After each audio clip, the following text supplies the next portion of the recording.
बिस्मिल्लाहिर्रहमानिर्रहीम। अस्सलाम वालेकुम। फिजिक्स क्लास 9 चैप्टर नंबर 9 है थर्मल प्रॉपर्टीज ऑफ मैटर।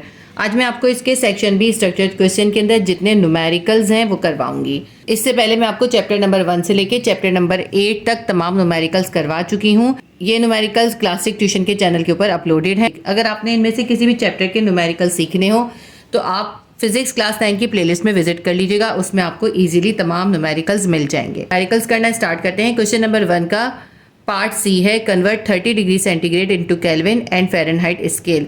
ये हमें 30 डिग्री सेंटीग्रेड में एक टेम्परेचर गिवन किया है और इसे हमें केल्विन में और फ़ारेनहाइट में कन्वर्ट करना है। आपको पता है ना, टेम्परेचर के 3 स्केल्स होते हैं, एक सेंटीग्रेड होता है, दूसरा केल्विन होता है, तीसरा फ़ारेनहाइट होता है। तो हमें सेंटीग्रेड में गिवन किया, हमें उसको केल्विन में और फ़ारेनहाइट में कन्वर्ट करना है। ये भी बहुत इंपॉर्टेंट क्वेश्चन है और ये आ सकते हैं आपके, और ये ब्लैंक्स में भी आ जाते हैं। ये आपको कन्वर्ट करना आना चाहिए, बहुत ईजी सा है। देखिए, अगर हमें सेंटीग्रेड से केल्विन में कन्वर्ट करना होता है तो हमें जो भी सेंटीग्रेड में टेम्परेचर गिवन होता है उसके अंदर हम 273 प्लस कर देते हैं, वो केल्विन में कन्वर्ट हो जाता है। इसी तरह अगर हमें केल्विन में गिवन हो और हमें सेंटीग्रेड में कन्वर्ट करना हो तो हम उस केल्विन टेम्परेचर में से 273 को माइनस कर देते हैं।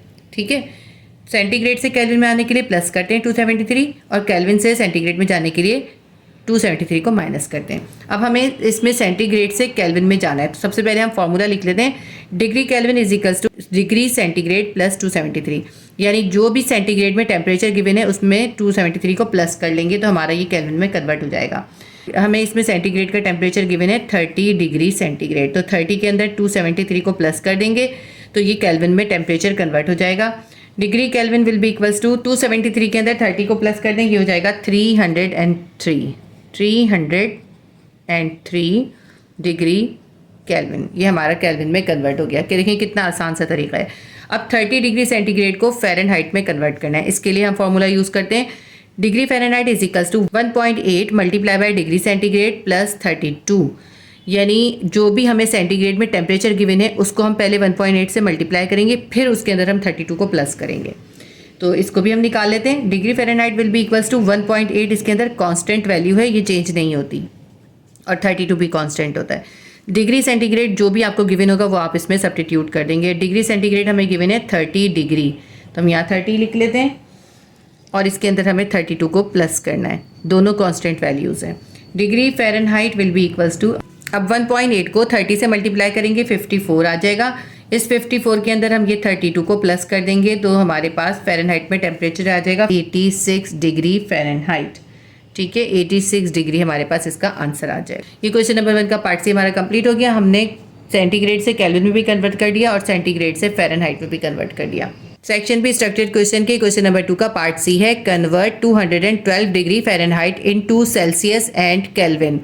ये हमें फ़ारेनहाइट में टेम्परेचर गिवन है, इसको हमें सेल्सियस में और केल्विन में कन्वर्ट करना है। इसका भी मखसूस फार्मूला होता है, वो फार्मूला हम यूज़ करके इसको कन्वर्ट करेंगे। आपने ये फार्मूलाज इनके याद करने हैं। हमें 212 डिग्री फ़ारेनहाइट को सेंटीग्रेड में और केल्विन में कन्वर्ट करना है। पहले हम इसको सेंटीग्रेड में कन्वर्ट करेंगे, बाद में केल्विन में कन्वर्ट करेंगे। देखिए, फ़ारेनहाइट को सेंटीग्रेड में कन्वर्ट करना है, यहाँ पे हमने सेंटीग्रेड को फ़ारेनहाइट में कन्वर्ट करना था, तो फार्मूला यही यूज़ होगा ना। हम लिख लेते हैं इसको, degree Fahrenheit will be equals to 1.8 degree multiply by degree C plus 32, ये हमारे पास फार्मूला है। लेकिन हमें इसके अंदर जो है अब डिग्री सेंटीग्रेड फाइंड करना है, तो इसलिए हम डिग्री सेंटीग्रेड को यहीं छोड़ देंगे और इन दोनों वैल्यूज़ को इक्वल के इस तरफ फ़ारेनहाइट के पास ले जाएंगे। ठीक है, डिग्री सेंटीग्रेड को यहीं छोड़ दिया, ये प्लस 32 इक्वल के इस तरफ फ़ारेनहाइट के पास जाएगा, माइनस हो जाएगा, तो डिग्री फ़ारेनहाइट माइनस 32 हो जाएगा। ये जो 1.8 इसके साथ मल्टीप्लाई हो रहा था ये इक्वल के इस तरफ जाएगा और डिवाइड हो जाएगा, ये यहाँ पे आके 1.8 डिवाइड हो जाएगा।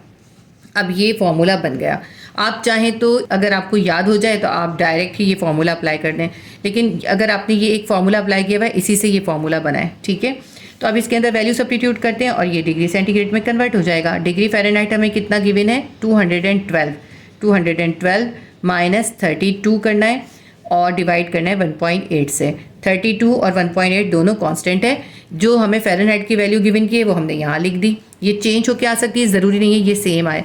और ये वाले जो न्यूमेरिकल्स हैं ना, ये क्वेश्चन नंबर 1 और क्वेश्चन नंबर 2 के ये ब्लैंक्स में भी आते हैं। आपको जल्दी जल्दी सॉल्व करना होता है और आपको ब्लैंक फिल करनी होती है। तो इसको हम सॉल्व करते हैं। 212 में से 32 को हम माइनस करेंगे, हमारे पास आ जाएगा 180 डिवाइडेड बाय 1.8। 180 से 1.8 को डिवाइड करें, हमारे पास आ जाएगा 100 डिग्री सेंटीग्रेड। ये हमारा जो है फ़ारेनहाइट सेंटीग्रेड के अंदर कन्वर्ट हो गया, यानी कि 100 डिग्री सेंटीग्रेड अगर टेम्परेचर होगा तो फ़ारेनहाइट में अगर हम उसको नोट करेंगे तो फ़ारेनहाइट में वो 212 डिग्री होगा। ठीक है, ये कन्वर्ट हो गया। अब हमें कन्वर्ट करना है 212 डिग्री फ़ारेनहाइट को केल्विन के अंदर। लिख लेते हैं हम convert 212 degree Fahrenheit into degree kelvin. Kelvin में कन्वर्ट करना होता है तो हम क्या करते हैं, डिग्री सेंटीग्रेड के अंदर 273 को प्लस कर देते हैं। तो अब यहाँ पे तो हमारे पास डिग्री सेंटीग्रेड नहीं है, डिग्री फ़ारेनहाइट है। तो हम ये कर सकते हैं कि हम पहले इस फ़ारेनहाइट को सेंटीग्रेड में कन्वर्ट करें और फिर उसके अंदर 273 को प्लस कर दें। और देखें, इसको हमने सेंटीग्रेड में कन्वर्ट तो किया है ना, सेंटीग्रेड में कन्वर्ट करने से क्या आ रहा है 100, यानी अब इस 100 के अंदर अगर हम 273 को प्लस कर दें तो ये केल्विन में कन्वर्ट हो जाएगा। लेकिन इसको हम शो करके दिखाएंगे। केल्विन किसके बराबर होता है, केल्विन बराबर होता है डिग्री सेंटीग्रेड के अंदर हम 273 को प्लस कर देते हैं। अब डिग्री सेंटीग्रेड हमारे पास नहीं है, फ़ारेनहाइट में गिवन है, तो डिग्री सेंटीग्रेड की जगह पे हम क्या करेंगे, ये वाला फॉर्मूला पूरा लिख देंगे। ठीक है, तो कर लेते हैं इसको हम। Degree Kelvin will be equals to, degree centigrade की जगह हम क्या लिख देंगे, ये फॉर्मूला लिख देंगे, degree Fahrenheit minus 32 divided by 1.8। ये पूरा हमने डिग्री सेंटीग्रेड की जगह लिख लिया और इसके अंदर हमें 273 को प्लस कर देना है। ठीक है, यही समझ लीजिए कि ये जो फ़ारेनहाइट है इसे पहले हम सेंटीग्रेड में कन्वर्ट करें, उस सेंटीग्रेड के अंदर 273 प्लस कर रहे हैं। तो इसको आगे करते हैं हम। Degree Kelvin will be equals to, अब डिग्री फ़ारेनहाइट हमारे पास कितना है, 212 है। 212 में से हम 32 को माइनस करेंगे और इसको 1.8 से डिवाइड कर देंगे, प्लस 273 कर देंगे। पहले इसको हम ब्रैकेट को सॉल्व कर लेते हैं ना। Degree Kelvin will be equals to 212 में से 32 को माइनस करें तो आपके पास आ जाएगा 180। 180 से 1.8 को डिवाइड करें, आपके पास आ जाएगा 100। तो हम यहाँ पे इसको सॉल्व करके 100 लिख देते हैं। इस 100 के अंदर हमें क्या प्लस करना है, 273 प्लस करना है। डिग्री केल्विन में हमारे पास आ जाएगा 100 प्लस 273 कितना हो जाएगा, 373 केल्विन। यानी अगर आपको 212 डिग्री फ़ारेनहाइट गिवन किया होगा तो सेंटीग्रेड में वो कितना टेम्परेचर होगा, वो 100 डिग्री सेंटीग्रेड टेम्परेचर होगा, और केल्विन के अंदर वो कितना होगा, वो केल्विन के अंदर 373 डिग्री केल्विन टेम्परेचर होगा। ठीक है, अब ये हमने कन्वर्ट कर दिया। क्योंकि हमें इसको शो करना ज़रूरी है, अगर ये न्यूमेरिकल में आते तो आपको शो करना ज़रूरी है। हमारा क्वेश्चन नंबर 2 का पार्ट सी और हमारा न्यूमेरिकल नंबर 2 भी कंप्लीट हो गया। सेक्शन बी स्ट्रक्चर्ड क्वेश्चन का क्वेश्चन नंबर 3 का पार्ट सी करते हैं। How much heat is required to boil 3 kilogram water which is initially 10 degree centigrade. तो 3 किलोग्राम के वाटर को जिसका इनिशियल टेम्परेचर 10 डिग्री सेंटीग्रेड है उसे बॉयल करना है, यानी उसका टेम्परेचर 100 डिग्री सेंटीग्रेड तक पहुँचाना है। तो उसके लिए कितनी हीट रिक्वायर्ड होगी ये हमें इसमें फाइंड करना है। क्वेश्चन नंबर 3C का डेटा बना लेते हैं।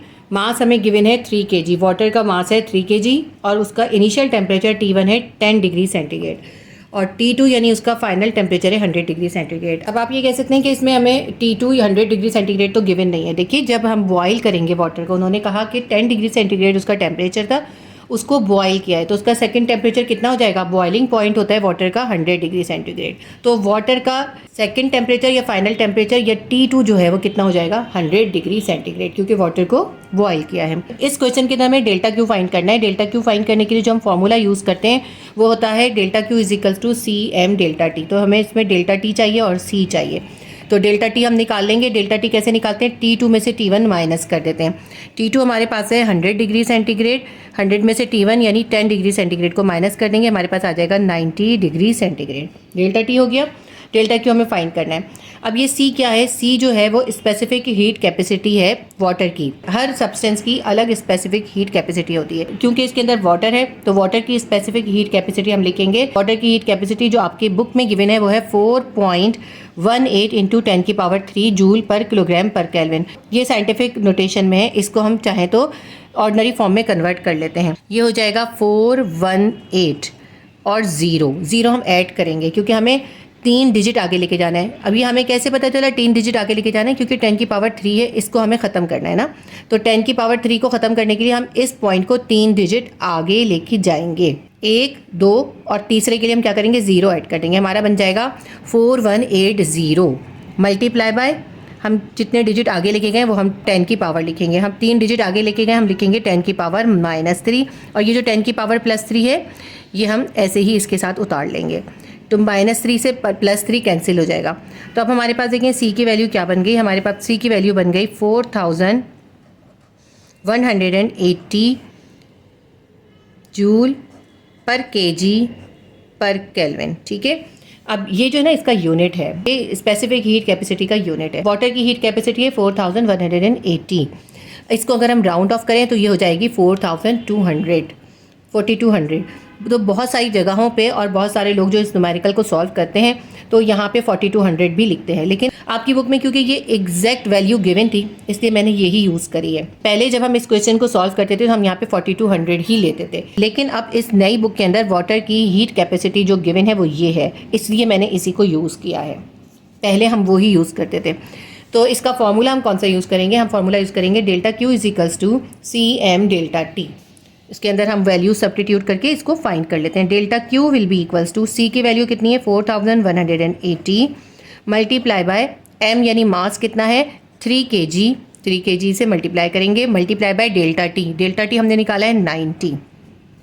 Delta Q will be equals to, इन तमाम वैल्यूज़ को आपस में मल्टीप्लाई कर लेते हैं तो हमारे पास इसका आंसर आ जाएगा 1128,600 जूल इसकी जो है यूनिट है। तो हमें 3 kg वाटर का टेम्परेचर 10 डिग्री सेंटीग्रेड से 100 डिग्री सेंटीग्रेड तक इंक्रीज करने के लिए जो अमाउंट ऑफ हीट रिक्वायर्ड होगी, यानी डेल्टा क्यू कितनी रिक्वायर होगी, वो होगी 11,28,600 जूल। देखिए कितनी ज़्यादा अमाउंट चाहिए होगी, क्योंकि वाटर की जो स्पेसिफिक हीट कैपेसिटी है वो ज़्यादा है।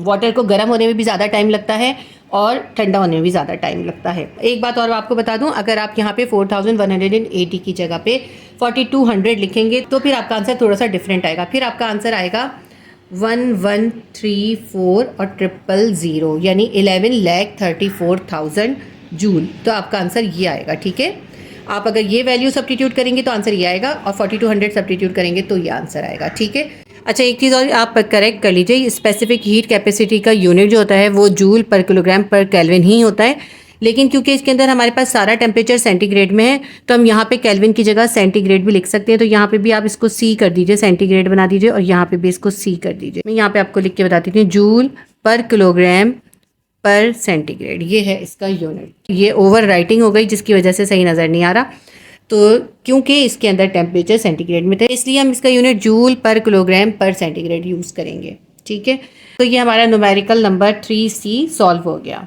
सेक्शन बी स्ट्रक्चर्ड क्वेश्चन का क्वेश्चन नंबर 4 का पार्ट बी है। 2 kilogram of copper required 2050 joule of heat to raise its temperature through 10 degree centigrade. 2 kilogram के कॉपर को अपना टेम्परेचर 10 डिग्री सेंटीग्रेड तक रेज करने के लिए 2050 जूल की हीट रिक्वायर होती है। Calculate the heat capacity of sample. इस सैंपल की हीट कैपेसिटी आपको फाइंड करनी है। ये जो हमें 2 किलोग्राम के कॉपर का सैंपल गिवन किया है इसकी हमें हीट कैपेसिटी फाइंड करनी है। देखिए इसके अंदर हमें मास गिवन है कॉपर का 2 किलोग्राम और उसकी जो रिक्वायर्ड हीट है यानी डेल्टा क्यू गिवन है 2050 जूल। टेम्परेचर का हमें डिफरेंस 10 डिग्री सेंटीग्रेड गिवन है। इन्होंने हमें सेकेंड टेम्परेचर कोई गिवन नहीं किया, एक ही टेम्परेचर गिवन किया है, तो ये डेल्टा टी है हमारे पास। ये डेल्टा टी हमारे पास कितना है 10 डिग्री सेंटीग्रेड और हमें हीट कैपेसिटी यानी स्मॉल सी इसमें फाइंड करना है। क्वेश्चन नंबर 4 का डेटा बनाते हैं। मास ऑफ कॉपर यानी एम हमारे पास है 2 किलोग्राम। हीट डेल्टा क्यू हमें गिवन है 2050 जूल और टेम्परेचर यानी डेल्टा टी हमें गिवन है 10 डिग्री सेंटीग्रेड। अब आप ये सोच सकते हैं कि इससे पहले वाले क्वेश्चन के अंदर भी हमें 10 डिग्री सेंटीग्रेड गिवन था, लेकिन हमने उसको 100 में से माइनस किया था क्योंकि उसमें हमें उन्होंने initial temperature 10 degree centigrade given किया था और उसका जो फाइनल टेम्परेचर यानी T2 था वो 100 था। उसके अंदर हमें इनिशियल और फाइनल यानी T1 और T2 दोनों गिवन थे। इसके अंदर हमें उस टेम्परेचर का डिफरेंस बता दिया है कि टेम्परेचर में कितना डिफरेंस आया है, तो हमें इसके अंदर डेल्टा टी गिवन कर दिया है। डेल्टा टी है 10 डिग्री सेंटीग्रेड। कॉपर की हीट कैपेसिटी स्मॉल सी हमें फाइंड करनी है। फॉर्मूला हम वही यूज़ करेंगे जो हमने इससे पहले क्वेश्चन में यूज़ किया। Delta Q is equals to C M delta T, वही फॉर्मूला है, लेकिन हमें इसके अंदर डेल्टा क्यू फाइंड नहीं करना, हमें सी फाइंड करना है। तो सी को हम यहाँ पे अकेला छोड़ देंगे और ये जो एम और डेल्टा टी है ये इसके साथ मल्टीप्लाई हो रहा है, इसको इक्वल के इस तरफ डेल्टा क्यू के पास ले जाएंगे।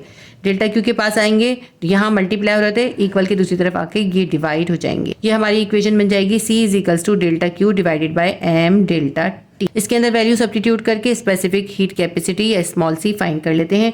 डेल्टा क्यू हमारे पास है 2050, इसको हमें डिवाइड करना है एम m हमारे पास है 2 kilogram multiply by delta T है 10, c will be equals to 2050 divided by 2 को 10 से मल्टीप्लाई करेंगे 20 हो जाएगा, 0 से 0 कट कर दें, हमारे पास हो गया 205 डिवाइडेड बाय 2, 205 को 2 से डिवाइड करते हैं तो हमारे पास आंसर आ जाता है 102.5 जूल पर किलोग्राम पर डिग्री सेंटीग्रेड। तो कॉपर की हीट कैपेसिटी है 102.5 जूल पर किलोग्राम पर डिग्री सेंटीग्रेड। ये हमारा न्यूमेरिकल नंबर 4 कंप्लीट हो गया। सेक्शन बी स्ट्रक्चर्ड क्वेश्चन का क्वेश्चन नंबर 13 करेंगे। An iron block of volume 3 metre cube is heated. एक आयरन का ब्लॉक है जिसका वॉल्यूम 3 मीटर क्यूब है, उसे गर्म कर रहे हैं so that its temperature changes from 25 degree to 100 degree centigrade. तो उसको गर्म करा है तो उसका टेम्परेचर जो है 25 डिग्री सेंटीग्रेड से 100 डिग्री सेंटीग्रेड तक हो गया है। If the coefficient of linear expansion of iron is 11 multiply by 10 की पावर -6 पर centigrade, what will be the new volume of the iron block after heating. तो अगर आयरन का लीनियर एक्सपेंशन की value alpha is equals to 11 multiply by 10 की power -6 पर centigrade है तो हमें आयरन ब्लॉक का नया वॉल्यूम यानी V2 इसके अंदर फाइंड करना है। देखिए V1 उसका जो था 3 मीटर क्यूब, उसका इनिशियल टेम्परेचर T1 था 25 डिग्री सेंटीग्रेड, जब उसको हीट अप करा 100 डिग्री सेंटीग्रेड कर दिया, T2 हो गया 100 डिग्री सेंटीग्रेड। और क्योंकि ये आयरन का ब्लॉक है तो आयरन का ही लीनियर एक्सपेंशन हमें गिवन है। आयरन का लीनियर एक्सपेंशन हमें गिवन है 11 मल्टीप्लाई बाय 10 की पावर -6 पर डिग्री सेंटीग्रेड। कह रहे हैं कि इतना टेम्परेचर 100 डिग्री सेंटीग्रेड तक जब पहुंचा दिया है तो अब ये बताएं कि उस आयरन ब्लॉक का वॉल्यूम कितना होगा, V2 हमें इसमें फाइंड करना है। ये न्यूमेरिकल थोड़ा सा मुश्किल है तो आप इसको ध्यान से समझिएगा। आयरन ब्लॉक का जो फर्स्ट या इनिशियल वॉल्यूम था वो था 3 मीटर क्यूब। हमेशा वॉल्यूम की जो भी यूनिट होता है उसके ऊपर क्यूब होता है क्योंकि वॉल्यूम 3 डायमेंशनल होता है। तो फर्स्ट टेम्परेचर या T1 जो है वो था उसका 25 डिग्री सेंटीग्रेड, फिर उसको हीटअप करा, T2 कितना हो गया 100 डिग्री सेंटीग्रेड तक उसको हीटअप करा तो T2 हो गया 100 डिग्री सेंटीग्रेड। लेकिन इसके अंदर जब हम इसको सॉल्व करते हैं तो हमें डेल्टा T चाहिए होता है। डेल्टा T कैसे निकालते हैं, T2 में से हम T1 को माइनस कर देते हैं तो 100 के अंदर से हम 25 को माइनस कर देंगे तो हमारे पास कितना आ जाएगा, डेल्टा T आ जाएगा हमारे पास 75 डिग्री सेंटीग्रेड। तो इसका टेम्परेचर का जो डिफरेंस है वो कितना है 75 डिग्री सेंटीग्रेड। V2 हमें इसके अंदर फाइंड करना है। जब टेम्परेचर का डिफरेंस 75 डिग्री सेंटीग्रेड हो गया तो आपको ये बताना है कि अब उस आयरन ब्लॉक का वॉल्यूम कितना हो जाएगा। कोएफिशिएंट ऑफ लीनियर एक्सपेंशन को हम जो है अल्फा से शो करते हैं, ये अल्फा इसका साइन होता है। इसकी वैल्यू हमें गिवन है 11 मल्टीप्लाई बाय 10 की पावर -6 पर सेंटीग्रेड। ठीक है, C-1 का मतलब क्या है, पर डिग्री सेंटीग्रेड है। इसके अंदर हमें कोएफिशिएंट ऑफ लीनियर एक्सपेंशन यानी अल्फा की वैल्यू दे दी, लेकिन हमें वॉल्यूम फाइंड करना है। वॉल्यूम फाइंड करने के लिए हमें लीनियर एक्सपेंशन अल्फा की ज़रूरत नहीं होती, बल्कि हमें उसके लिए कोएफिशिएंट ऑफ वॉल्यूमेट्रिक एक्सपेंशन यानी बीटा की ज़रूरत होती है। तो हमें अल्फा दिया है, अल्फा से ही हम पहले बीटा फाइंड करेंगे क्योंकि हमें बीटा की वैल्यू इन्होंने गिवन नहीं करी है। बीटा किसके बराबर होता है, बीटा होता है 3 अल्फा के। Coefficient of volumetric expansion beta हम फाइंड करेंगे, उसके लिए क्या करेंगे, हम इस अल्फा की वैल्यू को 3 से मल्टीप्लाई कर देंगे। Beta is equals to 3 alpha होता है, beta is equals to 3 alpha है ना। तो बीटा हमारे पास कितना है, हम निकाल लेते हैं 3 मल्टीप्लाई बाय अल्फा। अल्फा की वैल्यू कितनी है 11 मल्टीप्लाई बाय 10 की पावर -6। ये वैल्यू साइंटिफिक नोटेशन में गिवन है। अगर आप चाहें तो इसको ऑर्डिनरी फॉर्म में कन्वर्ट करके फिर 3 से मल्टीप्लाई कर लें, चाहें तो पहले मल्टीप्लाई करके बाद में कन्वर्ट कर लें। 3 को 11 से मल्टीप्लाई करेंगे 33 आ जाएगा, 33 मल्टीप्लाई बाय 10 की पावर -6। ये हमारे पास जो है बीटा की वैल्यू आ गई। अब ये हमारे पास जो बीटा की वैल्यू आई है इसको हम इस तरह साइंटिफिक नोटेशन में भी यूज़ कर सकते हैं, लेकिन साइंटिफिक नोटेशन के अंदर देखें इसका पॉइंट किधर है, इसका पॉइंट लास्ट में है। जब भी साइंटिफिक नोटेशन के अंदर हम वैल्यू को लिखते हैं तो पॉइंट एक डिजिट के बाद होता है। तो अगर हम इसको साइंटिफिक में यूज़ करना चाहते हैं तो इसके पॉइंट को हम एक डिजिट पीछे लेके जाएंगे, हम कर देंगे 3.3। हम एक डिजिट पीछे लेके गए तो 10 की पावर कितनी आ जाएगी, +1 आ जाएगी। -6 पहले से एक डिजिट पीछे लेके गए इसलिए उसका +1 आ गया। चाहे तो आप 10 की पावर +1 अलग से लिख लें, मैं शॉर्ट करके कर रही हूँ। ठीक है, beta is equals to 3.3 into 10 की पावर कितनी बन गई, -6 पे से +1 निकाल देंगे -5, और इसका जो है यूनिट क्या होगा, पर डिग्री सेंटीग्रेड। ठीक है, C-1 जो गोल है ना, ये डिग्री का साइन है, थोड़ा सा मुझसे बड़ा हो गया, छोटा सा बनाते हैं क्योंकि ये कट मार्कर है, इससे ये फैल जाता है। ठीक है, ये बीटा की वैल्यू आ गई। ये हमने वैल्यू क्यों निकाली है ये मैं आपको आगे बताती हूँ, क्योंकि हमें V2 फाइंड करना है, वॉल्यूम फाइंड करना है। वॉल्यूम के लिए हम फॉर्मूला कौन सा यूज़ करेंगे, हम लिख लेते हैं formula. Delta V is equals to beta V delta T. देखिए इसके लिए हमें बीटा चाहिए था, इस बीटा को निकालने के लिए हमने ये सारा मेथड करा है। डेल्टा वी क्या होता है? डेल्टा वी बराबर होता है V2 माइनस V1 के। जैसे डेल्टा टी जो है T2 माइनस T1 के होता है, डेल्टा वी किसके बराबर होता है? V2 माइनस V1 के। बीटा वी डेल्टा टी, यहाँ पे हम V कौन सा यूज़ करते हैं? जो हमें V गिवन होता है ना, वही हम इसके अंदर इसके अंदर सब्स्टिट्यूट करेंगे। ठीक है, अब V2 हमें इसके अंदर फाइंड करना है। V1 हमारे पास पहले से गिवन है, तो V1 को इक्वल के इस तरफ ले जाएंगे, V2 को अकेला कर देंगे। बीटा V डेल्टा टी, ये सब आपस में मल्टीप्लाई हो रहा है। ये V1 जो है इक्वल के इस तरफ आया, इनके पास आ गया, तो यहाँ माइनस हो रहा था, इक्वल के इस तरफ आके प्लस V1 हो जाएगा। ठीक है, ये भी V1 ही है, क्योंकि हम यहाँ पे वही V1 की वैल्यू ही सब्स्टिट्यूट करेंगे। V2 will be equals to, अब इन दोनों के पास V1 है, तो V1 को कॉमन निकाल लेते हैं। यहाँ पे क्या बच गया? बीटा और डेल्टा टी बच गया। इसका V1 इधर कॉमन में चला गया, ये प्लस है, और यहाँ से V1 भी कॉमन में चला गया, यहाँ पे क्या बच गया? 1 बच गया। ठीक है, ये अब हमारा फॉर्मूला रेडी हो गया। अब इसके अंदर हम वैल्यू सब्स्टिट्यूट करके V2 फाइंड कर सकते हैं। V2 will be equals to, V1 हमारे पास कितना है? V1 हमारे पास है 3।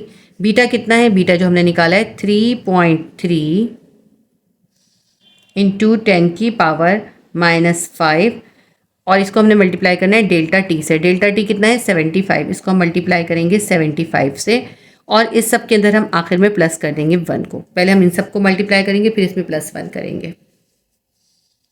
तो V2 will be equals to, 3 को अभी ऐसे ही रहने देते हैं, पहले ब्रैकेट के अंदर सॉल्व करते हैं। 3.3 को 75 से मल्टीप्लाई करेंगे, हमारे पास आ जाएगा 247.5 इंटू 10 की पावर -5। इसके अंदर अभी हमें +1 भी करना है। अब ये जो 10 की पावर -5 है, इसे ख़त्म करने के लिए हम क्या करेंगे? इसके पॉइंट को मूव करेंगे। कितना पीछे मूव करेंगे? इस पॉइंट को हम 5 डिजिट पीछे मूव करेंगे, ताकि हमारी ये 10 की पावर -5 ख़त्म हो जाए। कैसे करेंगे मैं आपको करके दिखाती हूँ। 3 ऐसे ही लिखा। देखिए इसके पॉइंट को हम 1 2 3 4 5 डिजिट पीछे लेके गए। हमने कर दिया 0.002475। कैसे किया है मैं आपको बताती हूँ। देखिए पॉइंट को उठा के हम यहाँ लेकर गए, लेकिन ये तो 3 हो जाता ना, 1 2 3 हो जाता, हमें 2 डिजिट और चाहिए थे, तो हमने 2 0 ऐड कर दिए। तो अब देखिए पॉइंट यहाँ से आया है 1 2 3 4 5 डिजिट पीछे चला गया है, तो ये बन गया 10 की पावर +5। 5 डिजिट पीछे गया, इसलिए 10 की पावर +5, और ये जो 10 की पावर -5 है, ये इसके साथ ही ऐसे ही उतार लेते हैं, और ये +1 भी हम ऐसे ही उतार लेते हैं। हमने अभी इन सब चीज़ों को ऐसे ही उतार लिया। 10 की पावर +5, 10 की पावर -5 कैंसिल हो गया। देखिए हमने इसीलिए पावर 5 लेकर आए थे, 10 की पावर +5 इसीलिए लाए थे, ताकि ये 10 की पावर -5 कैंसिल हो सके। ये कैंसिल हो गया। अब 0.002475 के अंदर 1 प्लस कर दें। V2 will be equals to 3, ऐसे ही लिख लेते हैं। अभी हम ब्रैकेट देते हैं, 0.002475 में 1 प्लस कर लेंगे, हमारे पास आ जाएगा 1.002475। कैलकुलेटर से कर लीजिए, बहुत सिंपल सी कैलकुलेशन है। अब इस 3 को इससे मल्टीप्लाई करेंगे, ब्रैकेट है ना, इस ब्रैकेट को ख़त्म करना है। जब कोई साइन नहीं, इसका मतलब है मल्टीप्लाई हो रहा है। जब 3 को इससे मल्टीप्लाई करेंगे, ये हमारे पास आ जाएगा 3.007425 मीटर क्यूब। मीटर क्यूब इसका यूनिट है। तो हमने इस 3 को इससे मल्टीप्लाई कर दिया। आप कैलकुलेटर से इसको मल्टीप्लाई करके देखिएगा। ठीक है, ये हमारे पास V2 आ गया। हमें V2 ही इसका फाइंड करना था, तो हमने इसका आंसर निकाल लिया। इस क्वेश्चन को मैंने आपको साइंटिफिक मेथड से सॉल्व करके दिखा दिया। इसका एक और बहुत सिंपल और इजी भी मेथड है, मैं आपको उस मेथड से भी सिखा देती हूँ। आपको दोनों में से जो ज़्यादा इजी लगे आप उसको फॉलो कर लीजिएगा। दोनों करेक्ट हैं और कोई नंबर नहीं कटेंगे आप इनमें से जो भी मेथड फॉलो करेंगे। तो मैं आपको इसको एक और ईजी मेथड से सॉल्व करा देती हूँ, क्योंकि ये मेथड थोड़ा डिफ़िकल्ट है। देखिए वही डेटा है। V1 हमारे पास है 3 मीटर क्यूब, T1 हमारे पास है 25 डिग्री सेंटीग्रेड, T2 हमारे पास है 100 डिग्री सेंटीग्रेड, और डेल्टा टी हम निकाल लेते हैं। 100 में से 25 को माइनस कर देंगे, T2 माइनस T1 करेंगे। 100 minus 25 will be equals to 75 degree. V2 हमें फाइंड करना है। कोएफिशिएंट ऑफ लीनियर एक्सपेंशन यानी अल्फा हमें गिवन है 11 मल्टीप्लाई बाय 10 की पावर -6 पर सेंटीग्रेड। लेकिन इस क्वेश्चन के अंदर हमें अल्फा की ज़रूरत नहीं है, बीटा की ज़रूरत है। बीटा हम इस अल्फा की वैल्यू से निकालेंगे। बीटा इक्वल होता है 3 मल्टीप्लाई बाय अल्फा के, यानी अल्फा की वैल्यू को 3 से मल्टीप्लाई कर देंगे, बीटा आ जाएगा। यानी beta will be equals to 3 multiply by alpha की वैल्यू है 11 मल्टीप्लाई बाय 10 की पावर -6। यहाँ तक तो देखिए बिल्कुल सेम वही मेथड है जो फर्स्ट मेथड है मैंने आपको कराया, लेकिन अब इससे आगे इसका बिल्कुल डिफरेंट मेथड हो जाएगा। बीटा की वैल्यू हम निकाल लेते हैं। 3 को 11 से मल्टीप्लाई करेंगे 33 आ जाएगा। 33 मल्टीप्लाई बाय 10 की पावर -6 आ जाएगा। अब हम क्या करेंगे, ये जो 10 की पावर -6 है ना, इसको ख़त्म करेंगे, यानी साइंटिफिक नोटेशन से इसको ऑर्डनरी फॉर्म में लेकर आएंगे। 33 के पास पॉइंट किधर है? पॉइंट इसमें कहीं नहीं है, इसका मतलब है यहाँ लास्ट में पॉइंट है, यहाँ पे है पॉइंट। इस पॉइंट को उठा के हमें 6 डिजिट पीछे लेके जाना है। तो किस तरह से बनेगा देखिए, 3 है ना, 33 है हमारे पास, यहाँ पे पॉइंट है, इस पॉइंट को उठा के हमने 6 डिजिट पीछे लेके जाना है। 1 2 3 4 5 6 पॉइंट। ठीक है, पॉइंट कितना डिजिट पीछे आ गया गिन लीजिए, 1 2 3 4 5 6, यहाँ पे है पॉइंट। ठीक है, ये हमारे पास जो है 6 डिजिट पीछे चला गया। मल्टीप्लाई बाय 10 की पावर कितने डिजिट पीछे लेके गए? 6 डिजिट, तो +6 आ जाएगी। ये 10 की पावर -6 हम साथ साथ उतार देते हैं। 10 की पावर +6 और -6 कैंसिल हो गई। अगर आप चाहें ना इस तरह इसको कैंसिल करके ना दिखाएं, बस यहाँ तक ही लिख लें, ऐसे भी कर सकते हैं। तो हमारे पास बीटा की वैल्यू आ गई। मैं एक बार और लिख देती हूँ, 0 पॉइंट, क्योंकि पॉइंट से पहले हम 0 ऐड करते हैं ताकि हमारा पॉइंट जो है नज़र आए। 1 2 3 4 0 लिखेंगे और फिर 3 3 आएगा। ये आ गया हमारे पास, बीटा की वैल्यू आ गई 0.000033 पर सेंटीग्रेड। ये हमारे पास बीटा की वैल्यू आ गई। अब हमें निकालना है इसके अंदर V2 फाइंड करने के लिए हम फॉर्मूला यूज़ करेंगे। Delta V will be equals to beta multiply by V multiply by delta T। Delta V is equals to beta V delta T।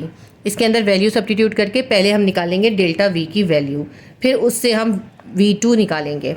Delta V हम ऐसे ही लिख लेते हैं और इसके अंदर वैल्यूज़ को सब्स्टिट्यूट कर देते हैं। बीटा की वैल्यू जो हमने ये सिंप्लीफाई करी है, ये लिख लेते हैं।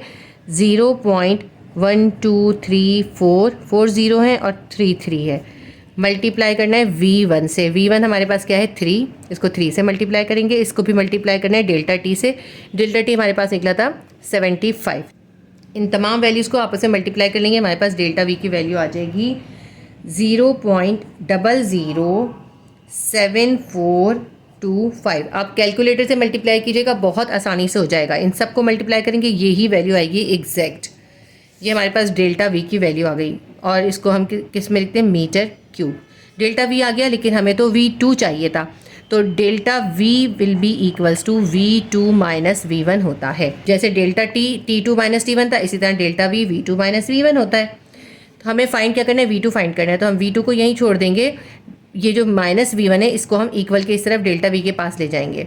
तो यहाँ माइनस है, इक्वल के इस तरफ डेल्टा V के पास जाएगा, प्लस V1 हो जाएगा। तो V2 हम कैसे निकालेंगे? डेल्टा V की जो वैल्यू हमने निकाली है उसके अंदर V1 की वैल्यू को प्लस कर देंगे, हमारे पास V2 आ जाएगा। डेल्टा V हमारे पास निकला है 0.007425 प्लस V1 करना है। V1 कितना है? 3 के अंदर इसको प्लस कर दीजिए। 3 के अंदर 0.007425 को प्लस करेंगे, आपके पास आ जाएगा 3.007425 मीटर क्यूब। ये हमारे पास आंसर आ गया। अब आप आंसर मैच कर लीजिए। जो हमारे पास ये आंसर आया है, यही आंसर हमारे पास दूसरे मेथड से भी आया था। लेकिन देखिए इसका कितना सिंपल और इजी मेथड है। तो मैं आपको मशवरा ये दूंगी, आप ये सेकंड मेथड को फॉलो करें। लेकिन अगर आपको आपके स्कूल में जो फर्स्ट वाला मेथड है वो कराया है, तो वो आप फॉलो कर लीजिए, वो भी आपको समझ में आ गया होगा। वो भी मैंने आपको बहुत अच्छे से एक्सप्लेन कर दिया है। दोनों मेथड बिल्कुल करेक्ट हैं। मैंने आपको क्लास 9 फिजिक्स की बुक के तमाम न्यूमेरिकल सॉल्व करवा दिए हैं। तो अगर आपको किसी और चैप्टर के भी न्यूमेरिकल्स देखने हो तो आप फिजिक्स क्लास 9 की प्लेलिस्ट में विजिट कर लीजिएगा। फिजिक्स क्लास 9, मैथ्स क्लास 9 और केमिस्ट्री क्लास 9 की अलग अलग प्लेलिस्ट मौजूद हैं। आपको जिस सब्जेक्ट की भी वीडियो देखनी हो, आप अपने सब्जेक्ट की प्लेलिस्ट में चले जाया कीजिए, आपको आसानी से अपनी रिक्वायर्ड वीडियो मिल जाएगी। उम्मीद करती हूँ ये न्यूमेरिकल्स आपको समझ में आए होंगे। अगर वीडियो से आपकी थोड़ी सी भी हेल्प हुई है तो वीडियो को लाइक कीजिए, शेयर कीजिए और सब्सक्राइब कर लीजिए। अल्लाह हाफिज़।